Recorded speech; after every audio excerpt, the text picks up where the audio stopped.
I want to ask you, do you really believe I pointed a gun at 2 or 3 cops without a single shot being fired, a young black man? And Rapper Meek Mill was on CNN's Smirconish and gave a truly powerful reality check to both the host and viewers.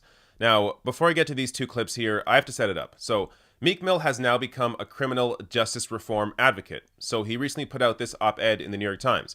Meek Mill, prisoners need a new set of rights. Like many who are now incarcerated, I was the victim of a miscarriage of justice. I got lucky, but because of dysfunctional, discriminatory rules, most don't. So, if you don't know the backstory here, Meek Mill was arrested and sentenced to 2 to 4 years for popping a wheelie. Now, it was technically, the way they handed this out, it was technically breaking his probation, but it wasn't really, because they were able to fight it and actually get him out on bail after 5 months, thanks to how high profile the case was and the fact that it was ridiculous to begin with. Now, let me get to this first clip here where, Meek Mill just starts the conversation. I have to play devil's advocate and ask Meek Mill this. You wrote that piece for the New York Times, and not only did I read what you wrote and watch the video, but I also read the comments that were appended to it. Many of them were supportive, but many of them, Meek said, hey, you're not the right guy to take on this fight. I can put one on the screen of just something that was typical. I'm not defending our criminal justice system at all, but let's look at the facts. It was more than just a wheelie. We don't know his juvenile record. He got probation, on and on and on, got convicted for selling drugs, possessing a firearm. Essentially, it makes the argument you didn't play by the rules. And if you had played by the rules, I'm going to give you the chance, but if you hadn't played by the rules, you wouldn't have had issues with the system. I always dreamed too of being like on like CNN and being able to express myself and speak for like the voiceless young men of America. The first step I would say, I grew up in America in a ruthless neighborhood where we're not protected by police. We grew up with people selling drugs on our neighborhood, on our front steps. We grew up in ruthless environments. We grew up around murder. You see murder 7 days a week. I think if you grew up in my neighborhood, you see 7 people die a week, I think you would probably carry a gun yourself. Would you? Yeah, I probably would. Yeah, yes. If you seen your neighbors and family members, or you seen one of your best friends you grew up with get your brains blown out, I think you would want to protect yourself. Second of all, my first juvenile arrest, going to school, being suspended, I didn't want to tell my mother that I was suspended from school because my mom would have to take off from work. She was a single parent, and my father was in the graveyard. So, I was afraid to tell my mom I was suspended. I went to school on a suspended day. That was my first arrest as a juvenile for being in school. I guess the charge was trespassing. All right, there's a few things I want to break down here before we get to the next clip. So this commenter on this article that Smirconish read, they make the assumption that I think a lot of people make, and they assume that's assuming guilt of the person who is found guilty while completely ignoring the context. So Meek Mill discussed there, and this is true for a lot of people in America, he was born into this society, this community, where selling drugs was normal. That was a normal career path for people in that community because there is oftentimes a lack of opportunity, even the lack of a visibility of opportunities. A lot of these communities, the kids growing up in them, they look up to the drug dealers because this is a way for them to get out, to make money, to make a living for themselves. So if you don't have that context, if you're somebody like me who was born into a community that's very safe, that there wasn't people selling drugs outside of my house, then it can be hard to understand that. But if you put your mind into the life, the family of somebody who is living in a community like this, you can understand how easy it could be to fall into that life, which also goes to the next point that commenter made and saying that, Meek Mill was arrested for carrying a gun. Now, again, these arrests have to do, are far in his past. So the probation he was serving had to do with those arrests. But again, carrying a gun, like he asked Smirconish there, if you see somebody die or get murdered every day in your community, would you carry a gun? And Smirconish even has to admit that, yeah, I probably would. because this is the reality that Meek Mill lived in. It's the reality that a lot of people live in. People whose stories that we don't get to hear because they aren't famous. So all I'm saying is that this is not to excuse people breaking the law, but it's to understand that context and understand that the issue here isn't that they're breaking the law. The issue is the community that they are living in, because that's what fosters it. So to actually fix this problem, you have to invest into these communities and offer real opportunities and actual help to get these families, these children, out of that situation. Now, the other assumption that I'm not sure if this commenter makes, but a lot of people make, and that's just that the system in general works, which, I mean, it's so absurd if you actually look at the data. So the US has 5% of the world's population, yet 21% of its prisoners. And of course, tops the list worldwide at 665 per 100,000 people. Now, the number looks even more stark when you compare it to OECD countries, which is a collection of 34 industrialized nations. So that 665 just looks completely absurd next to, I mean, every other country here: Turkey, Israel, Chile, New Zealand, Czech Republic. I mean, you go down the list. No one is even close in terms of OECD countries to the US in their incarceration rate. And on top of that, the recidivism rate in the US is 65%, meaning more than half of people that go to jail go back to jail. And more than half of those that go back to jail are back in jail because of technical violations on their probation or their parole. So again, oftentimes these are not people that are actually committing more heinous crimes. These are simply something like popping a wheelie and having that send them back to jail. Now, the other part that Meek Mill mentioned there that is, I mean, maybe the most powerful aspect of that entire clip was how he talked about the first time he was arrested as a juvenile, it's because he went to school while he was suspended. I have never heard of this. Is this normal?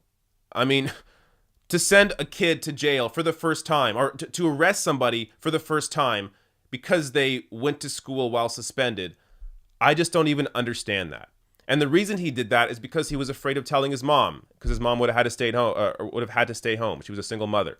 So this is the context that a lot of people lack, because their lives were nothing like this. They did not grow up in a community like this. They did not have people selling drugs on their street. They did not have to worry about carrying a gun because they saw murder every day. This is just not what a lot of people experience. So if you are critical of someone like Meek Mill, just for a second, put yourself in someone else's shoes and imagine growing up in a community like that. You would not be the same person you are today. So the environment you grow up in, the zip code you are born into, is the biggest factor in terms of predicting how you are going to be, how successful you're going to be in life. So if you are born into a wealthy community, there is a good chance that you are going to live a very happy, wealthy life. If you are born into a very poor community, there is a very good chance that you are going to remain poor. These are just the facts. So to understand how to actually get to the root issue, you have to deal with these sorts of, or with these communities, and actually investing into these communities that have been left behind. Now, let me get to the next clip here, which gets even more lively.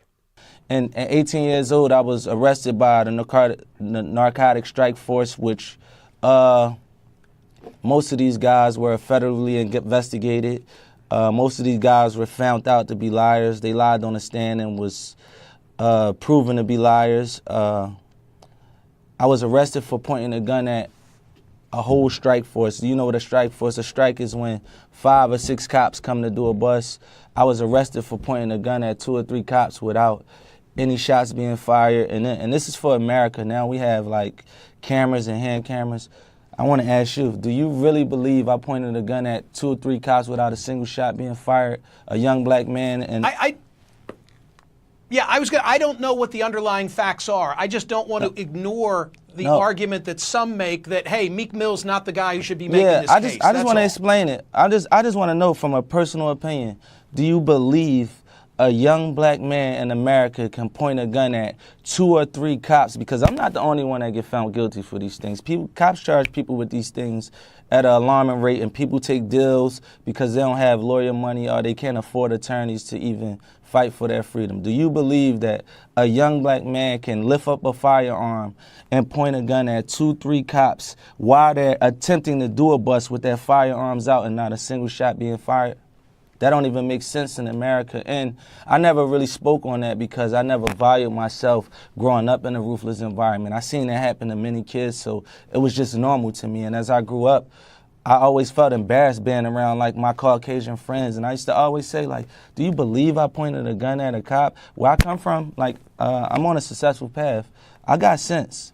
Pointing a gun at a police officer is suicide for a black young man. I never thought about committing suicide in my life, so that's almost like disrespect to me. And I was accused by another black cop, which things I speak on my album Championship, where I talk about self-hate. So I don't know how people could say that they don't think I should be the face of it. I was wrongly accused.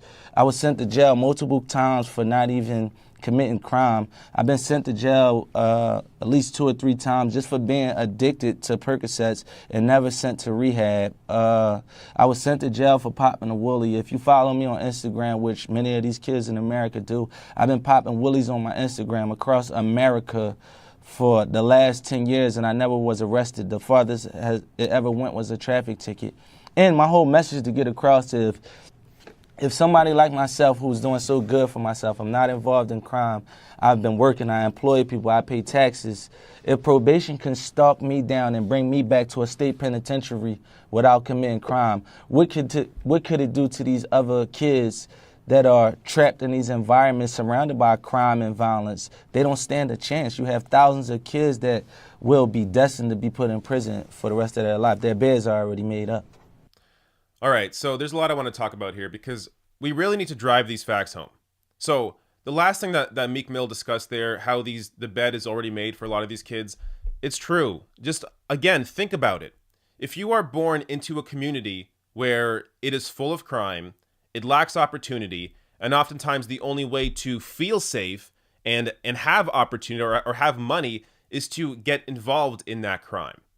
This is just the reality for a lot of people. Now, you may think, on your in your happy community, oh, I would never do that. I would never turn to crime. You are not put in that situation. It's a much different experience when you are actually growing up in that environment. As I said, your zip code determines your success in life. If you are born into a wealthy community, you start on a fantastic path. If you are born into a crappy community full of crime, then you are likely to get into that life. So all you have to do is use some common sense. And also extend that common sense to what Meek Mill was talking about in terms of him pointing a gun at cops and getting arrested for that. If he actually pointed a gun at a bunch of cops, would he be alive today? No. I mean, there is 99.9% chance that he would have been shot and killed. That's what often happens. Oftentimes, black people are shot without having a gun at all. So this is somebody who was arrested for actually pointing a gun at cops with no shots being fired. If that actually happened, he would have been shot and likely killed. So again, people have this assumption that the cops are always going to do the right thing. That's just not true. We see it again and again and again. There are many people, largely black men, that are incorrectly or wrongly convicted of crime.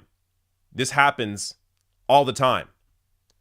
Now, the other, some other points he made here, he made a lot of good points, but so he talked about how a lot of young black and Latino men can't afford a lawyer, which means they take deals. So if they're convicted of something and they don't have anyone that can properly fight for them, then the easiest way out is to take the deal, meaning they admit to doing a crime they never did, have to go to jail, but at a reduced sentence if they had to, instead of them fighting the charge and losing and being in prison for even longer, they just accept the fact that they have no opportunity, they have no chance. So it's better for them to actually take a deal even if they didn't commit the crime. This happens, again, all the time. Now, Meek Mill should beyond all the time, because he made a lot of good points here. He was sent to jail for addiction. Multiple times he was sent to jail because he was addicted to pills. This, again, shows you how broken this system is. So if you look at Portugal, I think 15 years ago now, decriminalized all drugs because their situation is they had the highest rates of addiction in Europe. They decriminalized all drugs, put that money into healthcare and prevention, and now 15 years later, they have the lowest rate of drug addiction because they took the crime element out of it and actually treated addiction as it is, a health issue. That's how you deal with addiction. Throwing people in jail does not solve anything, and it makes the problem worse. Now, the last point I want to touch on here that Meek Mill discussed is this misconception that if you're black, you can't be racist. So if you're a black cop, then you can't possibly be racist against black people because you're black. Complete bullshit. So let me give you some facts here. Josh Carell, a psychology professor at the University of Colorado Boulder, tested these biases through a video game simulation in which people were tasked with quickly identifying whether virtual suspects possessed a weapon and should, as a result, be shot. The results: subjects of all races were quicker to shoot black suspects compared with white ones. Carell explained to Janae Desmond Harris for Vox, "We think this represents an awareness of a cultural stereotype. Not that our participants believe necessarily that black men are more dangerous than white men, but by virtue of the movies they watch, music they listen to, etc. They're getting the idea that black male goes with violence. The group and the idea are linked together in their minds, whether they agree with that stereotype or not. It's also possible that being a police officer and integrating into the culture of the job could make a cop, even a black one, racist." Adam Waits, a social psychologist at Northwestern University's Kellogg School of Management, pointed to the concept of de-individuation, which says that people lose their sense of self-awareness while in groups. This changes the self-identity of all police officers regardless of race. So black cops may think of themselves as members of the police department rather than members of a certain race while on duty, making it easier for them to act in ways that discriminate against members of their own race. So again, this goes to something like groupthink. If you are in a certain group and that is the mentality, the mindset that group has, you carry that as well. It permeates throughout all members of that group. So we see this in whether it's in Washington or in the media, where they have this idea of, oh, what's wrong with taking corporate money? No, you have to do that. That's totally normal. It doesn't mean it corrupts you. Again, this is groupthink. Anybody outside of those institutions can understand, of course, even if it's subconscious, if you are taking money from a certain organization, that is absolutely going to affect how you vote on policy. So this is just groupthink. It doesn't matter if you're black or white or whatever race.